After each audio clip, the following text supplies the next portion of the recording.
trying to figure out off to say to what the hell is wrong with looking at yourself as black first before you're anything else, black before you're American, black before you're anything else. What's wrong with that? Okay, because all black people ain't the same, and like for instance, we all different. So when I say I'm black, what does that mean? The color of my skin. Can I interject right there? No. Black people from New York is different than black people from the South. Black people from Africa that came over here as immigrants are very different than African Americans. We're all different. We're diverse like anybody else. When white people say I'm white first, what does that mean? I would ask that. Forget. I don't want to forget white folks, but I'm like, forget. We're not talking about them at this particular moment. Let's stick with black people in this regard. When you talk about the slave trade, and you said we were enslaved and then traded all over the world. Who are those people? Black people. Well, I'm simply saying if you identify with that from an historical perspective, these are my ancestors. This is what we endured. This is where I come from. And that's what I identify with first, because to some degree, I'm still feeling some remnants of that even in today's society. I'm saying if you identify yourself as black before you identify yourself as American, what you're doing is saying, coming out of the womb, I'm going to be at a disadvantage because I'm in America and I'm going to have to scratch and claw and have an uphill climb. Now, that doesn't mean you give up. That doesn't mean you use it as a crutch. It doesn't mean that you sit up there and use that as a reason to be lackadaisical and have a defeatist attitude and don't work your way and maneuver your way through that terrain in order to get to that point. But it does mean you at least acknowledging that, there are historical, insidious acts that are associated with this particular nation that I live in. And as a result, I recognize the fact that I'm going to have to march forward, and it's going to be a uphill climb for me to get to where I'm going. If somebody identifies that with blackness, you can do that. But Stephen A., that's not always true that every black person have to suffer an uphill climb. That's not true. All right. So let's unpack this. Want to ask you, Andre, what are your thoughts there? Is there anything wrong with being black first over America first? No, and I saw Brandon Tatum how he performed in an interview. It said he's an idiot. I can't stand him. He threatened to sue me. He's like, if you had any more influence and money, I would sue you for defamation because I made fun of him getting spit on when he went to Israel, because I think he's pathetic and probably one of the worst examples of a black conservative today. He's exactly the people I'm talking about. Now, I don't think there's anything wrong with you viewing from a racial lens, like this is my identity. But the way that Stephen A. puts it is retarded. It's like, it's hard for us to come up and we're at a disadvantage. And nigga, no, you're not. You're at the greatest advantage. You're a black American. That's what you need to look at. I'm a black American. All right. I'm a part of this American identity. I'm a part of this American culture. I have great advantages, not this disadvantage. And it was hard. And, we were sold into slavery. Nigga, please. Slavery doesn't, the slavery that does exist is the mental slavery that you're leaning into right now. So when, Talmud Tatum went up there and poorly represented himself and couldn't even argue with these two morons that are looking at it in such a defeatist nature, like, it's hard for us to get up and do. One, Stephen A. Smith has millions of dollars. You have big boy money. And I don't know who Gary is. Gary has whatever. I don't know where the hell he is. I don't know if they picked him up on the street or something, but he should be grateful that he's on a platform with those two. What are you niggas crying about? So acknowledging your identity, to have like this mindset about your identity, I just can't stand it from both of them. All right. I think we're having some. Can you guys hear me? Mm-hmm. Okay. What are your thoughts on that, Nicole? Is there anything wrong with being black first over America first? And what are your thoughts on what Andre just said? I think Andre hit the nail on the head when it came to Stephen A. So Stephen A. has had every single privilege. One of his best friends is Sean Hannity. You want to talk about money and influence? Are you serious? So it's hard to say with a straight face that you've been oppressed, that someone's held you down. When you talk about sometimes sports, sometimes culture, sometimes politics for massive amounts of money on TV, it's hard to make that argument. It is hard to sell that to the kid who's working at Dairy Queen and he gets there because he gets out of school and walks to his job. It's hard to sell that. There are varying degrees of how hard you have to work to succeed in the United States. Some people are born with a silver spoon in their mouths. Doesn't mean they have to work less hard than anyone else. And then there are kids who are born with nothing. They may win the lottery and suddenly become rich. This country, and that's what makes us great, is just a wide open, free for all economic advantage type of thing if you're willing to participate. The problem I have with Stephen A. is that he ascribes that victimhood to everybody with brown skin. And that's where the problem is. You don't tell me because 300 years ago, people were enslaved, that affects me here now in 2026. It only affects me here now in 2026 if I choose to let that be a stumbling block, an op for me.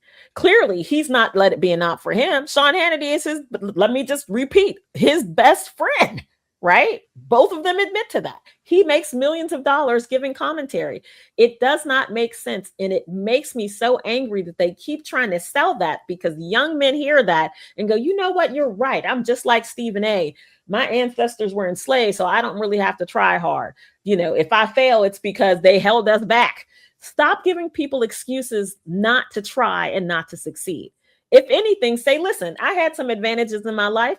I've got friends who've helped me along the way. You can have that too. You just have to do X, Y, and Z. Try harder. And when things don't work out, put your head down and try harder again. Stop giving people this easy out because of their skin color. It's foolishness. Yeah. Shelly, same question. Is it okay to be Black first over America first? You know what, people, you can interchange those two words. I've been saying, I've been living for more than 20 plus years as an American who happens to be brown skinned. Okay. I'm an American hardcore to the core. That's all that matters to me. I am blessed. I am grateful to be in the greatest country in the world. Mm-hmm. I can't take no responsibility for it. This is where God had me born. You know what I say? Actually, I'm a Native American because I was born here. I'm a Native American. This is my country. I actually raised my hands and served my country. Okay. Nobody's going to get to define me if they want me to be Black first. No, I get to, and the country or the identity that I take is an American. And I'm thankful and grateful to be a child of God born in this country. I have a sister-in-law who told me years ago, this is what she told me years ago. She said she went to Africa, and when she got back from Africa, she said, thank God for slavery, because she could have been born and raised in Africa. That's what she said. And people were upset with her. People were upset with me. Even Black people, you know, left, right, in between, were upset with me years ago when I started saying, no, you know what? I'm just an American. I'm fine with that. And you know what? I'm blessed. When I travel around the world, people look up to me in a way, you know, because I'm from America. They want to know, you know, some of the good things and how is this? They love that we spend money, okay? Because in the international language is really money. It's green. That's what it matters, okay? That's why I gave those 4 men named Black men who happen to be economists, no less. That's what really matters. So keep me as an American all day long. Mm-hmm. Yeah, I gotta sort of disagree with all of you guys. I do. I can't get with this race first politics, because to me, the way that Stephen A. Smith was going, it always leads to there. The Black first, even when it comes from the conservative side, it always leads to this grievance, resentment, tribal loyalty. It always does. And so whoever says it, you know, Black first, this, my identity is in Christ. You know, you guys know that I am a daughter of the King. That is where my identity comes from. You know, I am an America first person also. You know, I think that's bigger than race. I've always said that, because we know America first means your rights come from God. Your citizenship matters, your family matters, your freedom matters, and it comes from God. Okay. So to me, when we do this idea of Black first, white first, whatever it is, it narrows the worldview back down to skin color. Okay. And to me, that then leads us down, as we've seen every time they do it, to a victim mentality. Okay. So when the first question is always, how does this affect my racial group, instead of what is true, right? You know, what is it to America? You know, people start making excuses. They start making excuses and blaming everybody else except for themselves. So again, I don't think that's the way we're gonna get out of this. I really don't. I don't think we fight this. I don't think we can progress. Black folks can progress if you want to take it look at that way by looking at it just through race, because it others us. It others us from everything that we did to build this country. And so and we're the only ones that do it.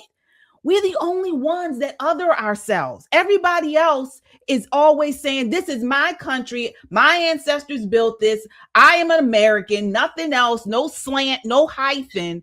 We're the only ones. And when we do that, it takes away from everything good and bad, but mostly good, that America, that is ours and our generations to come. So that's the disagreement. I don't understand what the disagreement was. I think we all pretty much said a version of what you said. That. No, you didn't all say that. I didn't hear anybody say that. I don't agree with race first. What'd you say? It's not about agreeing. It's more of just acknowledging the existence of it. I mean, it's something you just really can't ignore. It's something that is always going to be there. It doesn't mean you have to lean into it. I said this at the beginning. Yes, I'm a Black American. But I know that I'm an American. That's the most important thing. It's the most beautiful thing. And the reason why we do it is because it's just how our country's built. The Chinese don't have to do it because they're a racially homogenous and ethnically homogenous country. The Japanese don't really have to do it because they have the same characteristics similar to Japan. I mean, similar to China in terms of their homogeneity. The United States is very diverse. And unfortunately, we've allowed the floodgates to be open when we have so many people coming here. It's just going to be this way. And we're going to have to view things that are racial lens. But we should always come back to the point of, okay, what's good for America? Black people are going to contribute this. White people are going to contribute this. The Asian community is going to contribute this. And that's just how it's going to be.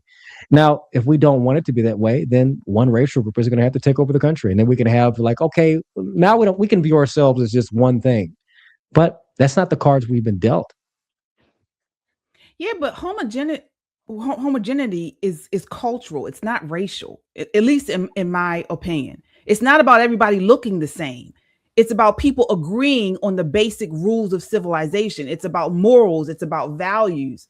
So that's where I think we're differing from. It feels like you're really stressing this racial identity thing, and I'm saying there's no connection, or there should not be a connection solely based on race, or race being the number one focus. It should be morals, values, even location, language. All that is what creates sort of culture, not just skin color. That's just what I would say this, that not every culture is compatible with one another.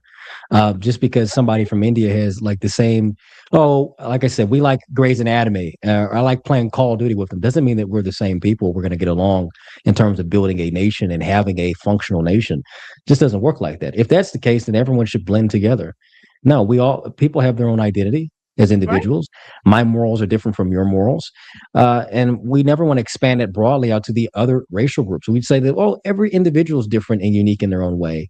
But then we stop when it comes to on the racial questions. Actually, we could be the same and no, it just doesn't work that way. America has its own culture. Black people have their own culture. White people have their own culture. We have a unifying culture here in the United States. And there are only a certain people who are compatible with that and can only share that with us. And that's it. This is how it is.